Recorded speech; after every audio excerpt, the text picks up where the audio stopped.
Assalamualaikum warahmatullahi wabarakatuh. Salam Rahayu Rahayu. Saat ini saya sedang berada di wilayah Desa Pringtali, tepatnya di Kulon Progo, Yogyakarta.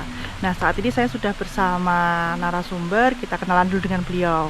Selamat siang, Bapak. Selamat siang. Dengan Bapak siapa nih kok? Kurniawan.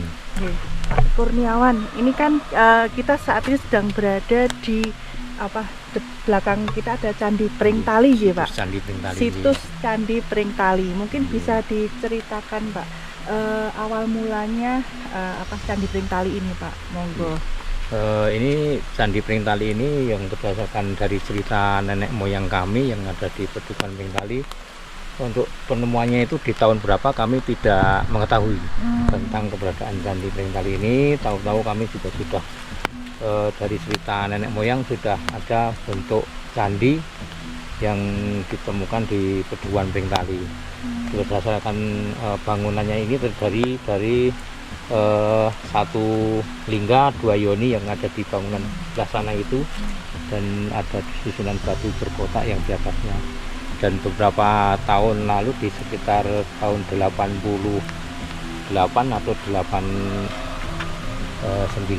pernah ada dari Dinas Purbakala yang datang ke sini untuk melakukan penelitian tentang keberadaan candi ini, mencari dengan sandi yang ada di candi tersebut, tapi tidak ditemukan sesuai guratan-guratan yang ada ini di arsip kepurbakalaan itu tidak ditemukan tentang guratan makna yang ada di guratan di Candi Pringtali ini. Bahkan orang Kulon Progo pun belum banyak yang tahu soal candi ini ya, Mas?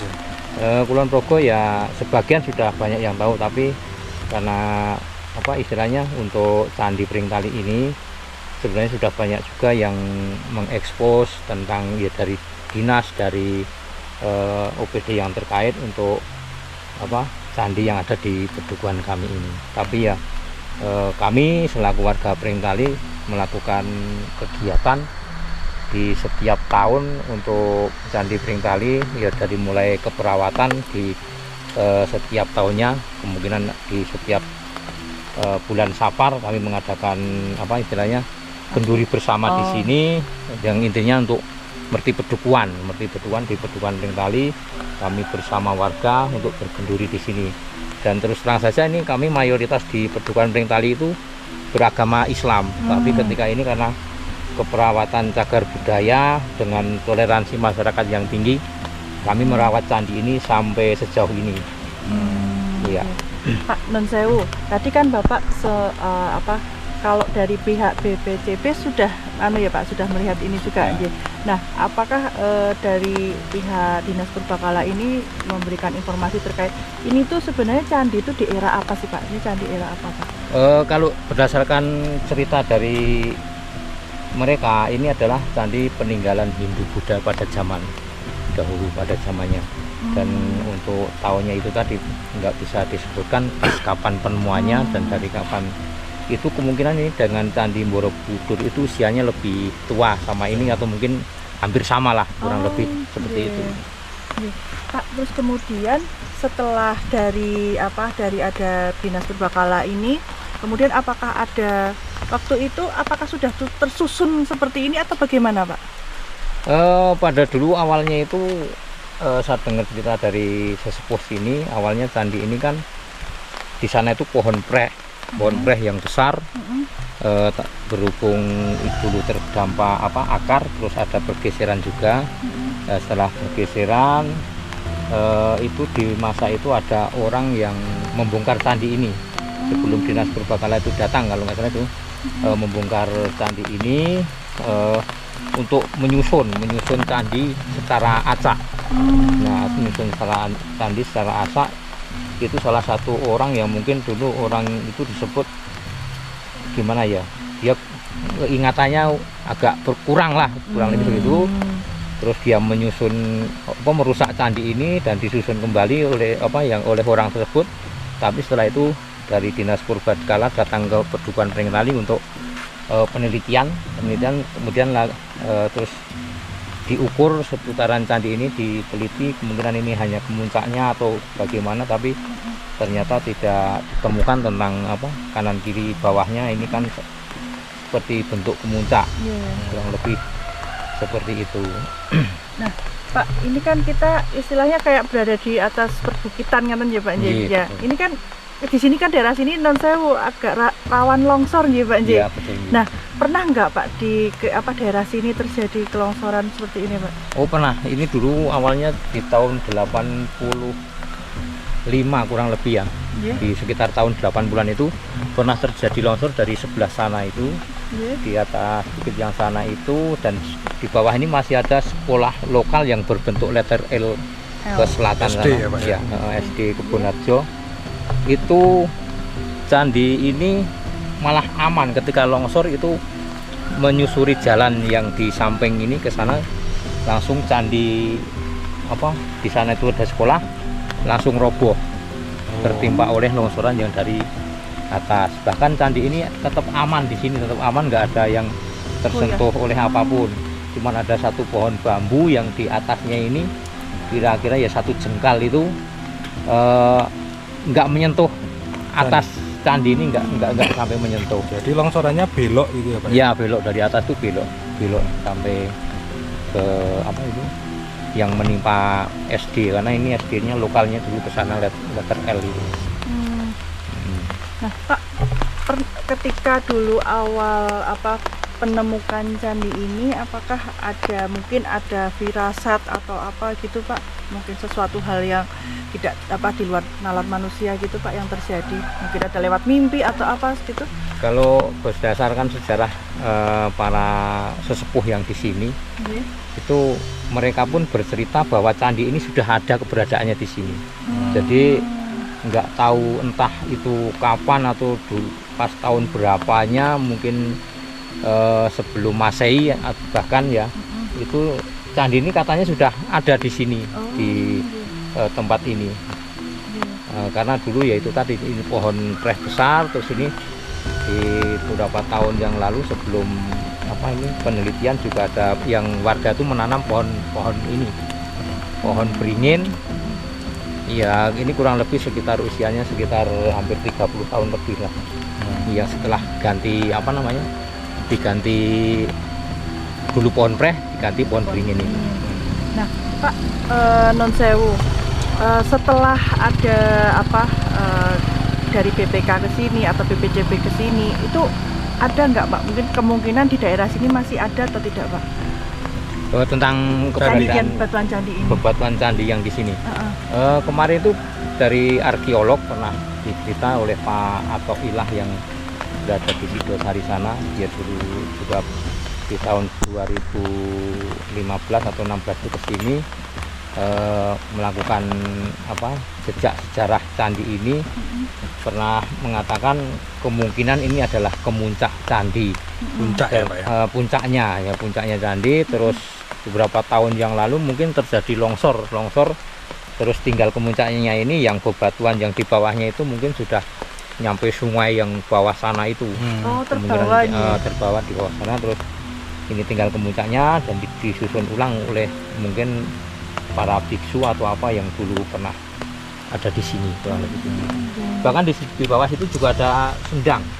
Oh sendang. Iya, ada sendangnya juga di sana, ada sendang yang dekat bawah itu jalan. Iya. Ada Namanya sendang. sendang apa Mas? Apa Pak? Kalau sendang itu tetap ngikutin nama ini pring tali. Oh, Sendang itu sendang sendang pring tali. ya pring tali. Ini dulu ada yang memanfaatkan juga. Di sana kan dulu ada rumah, tapi sekarang sudah tidak ada rumah lagi, dimanfaatkan oleh warga ke sana. Kalau sekarang cuman ya tetap dirawat, di situ ditaruh ada ikan untuk memelihara biar air itu tidak ada jentik nyamuknya, kurang lebih. Pemirsa, ini di situs Candi Pring Tali ini tuh sebenarnya ketika ditemukan ini tuh zaman sesepuh dulu memang sudah ada di sini, dan tadi seperti informasi dari Pak Kurniawan, beliau tidak tahu persisnya tahun berapa penemuan candi ini. Nah, dulu tuh memang sudah awalnya itu bentuknya seperti ini. Ya, sudah istilahnya kemuncak ya, Kemuncak candi. kemuncak candi.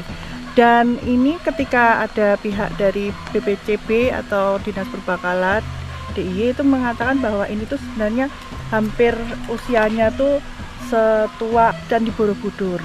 Nah, kemudian dulu ini sempat ada longsor ya. Longsornya itu dari sini, Nun Sewu, dari sini tuh longsor. Nah, tapi kebetulan ini ya, di sini ada posisi letak candinya di depannya. Longsoran itu tuh menggok jalannya, berbelok gitu. Berbelok dan tidak mengenai candi ini. Malah turun ke bawah. Nah, di bawahnya candi ini ada sekolahan SD. Dan SD-nya itu bentuknya letter L gitu. Letter L. Nah, yang kena tuh di situ. Nah, pada saat ini tuh benar-benar yang tidak tersentuh sama sekali dari bencana longsor tersebut.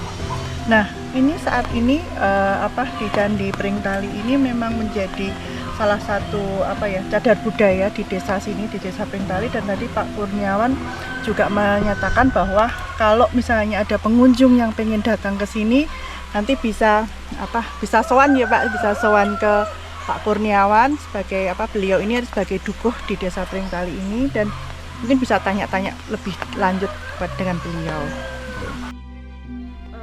Ini kan sudah di sini ada situs Candi Pringtali. Ya. Nah, banyak nggak Pak pengunjung yang datang ke sini untuk Oke. Kalau pengunjung banyak juga dari beberapa kalangan, bahkan ada yang bersembahyang di sini dari umat Hindu ke sini untuk melakukan sembahyang, membakar dupa. Itu sering saya jumpai. Terus ada juga yang wisatawan asing pernah ke sini, dan dia juga melihat-lihat di seputaran candi ini. Dan sayangnya kami itu belum punya untuk kelompok sadar wisata itu. Kami belum punya darwisnya itu. Jadi ketika ada tamu dari luar, kami cuman batas pasti bisa melihat, tidak bisa berinteraksi, kemauannya apa, maunya seperti apa, itu kurang lebih seperti itu. Nah, Pak, kemudian harapan Bapak nih mungkin dengan terkait desa ini, monggo Pak. Harapan saya untuk kedepannya di Candi Pringtali ini, terus terang ini kan belum ada tempat untuk MCK ya. Untuk MCK para pengunjung, kami sebenarnya sudah mengusulkan ke dinas yang terkait, tapi sampai saat ini atau sejauh ini belum ada terkabul dengan adanya MCK. Kemungkinan nanti harapan saya bisa terbangun MCK di lingkungan sini. Jadi ketika ada wisatawan atau tamu yang masuk di area candi ini bisa melakukan, mungkin mau buang air kecil atau hajat, itu bisa nggak jauh-jauh dari tempat sini. Terus harapannya nanti ini jadi destinasi wisata untuk kedepannya, karena di Pedukuhan Pringtali ini kami sebenarnya punya ada yang namanya curug di sebelah sana itu namanya Curug Ngerau, ada namanya Tusilap itu batu yang tersusun kayak balok itu rapi, yang di sebelah selatan sana juga ada. Itu kami warga itu belum bisa mengangkat ke sana karena keterbatasan anggaran juga. Karena ketika kita mau mengajukan anggaran yang ke dinas yang terkait masih perlu banyak pertimbangan, kurang lebih seperti itu. Oh iya Pak, tadi kita sempat beristirahat di kira-kira 1 kilo dari sini, apa setengah kilo ya Dek ya? Itu di kiri jalan, kalau dari sana mau ke atas itu kok seperti ada bebatuan yang kayak rapi gitu. Itu apa itu Pak ya? Oh, yang di sana ya jalannya. Oh ya, itu dulunya memang itu bukan jalan dulunya. Ini kan terbangun jalan. Di sekitar tahun 95 itu dengan adanya proyek jalan yang dari wilayah Samigaluh yang ditembuskan ke Girimulyo, itu lewat sini. Dulunya itu di sana ibaratnya mau jalan kaki aja nggak bisa. Itu memang istilahnya jurang lah, jurang.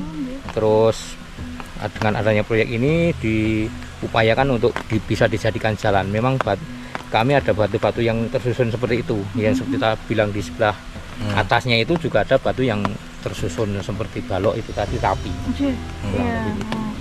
Itu awal mulai kami kira itu seperti kok batunya kok strukturnya kok rapi banget gitu Pak. Rapi. Itu di atasnya ada lagi batu yang tersusun rapi, lebih rapi lagi. Itu sebenarnya dari mana itu Pak? Saya juga kurang tahu karena semenjak dari dulu nenek moyang kami itu katanya memang itu namanya tusilap. Kalau yang di atas ini yang kami bilang tadi itu tusilap, batu yang tersusun rapi itu bahkan seperti apa ya, seperti tebing batu ini tapi tersusun kayak balok es itu loh. Ya kayak balok es betul. Tersusun rapi itu. Aktivitas Bapak sehari-hari apa, Pak? Monggo, Pak. Oh ya, terima kasih sebelumnya. Saya di sini sebagai dukuh yang mengampu wilayah di Pedukuhan Pringtali.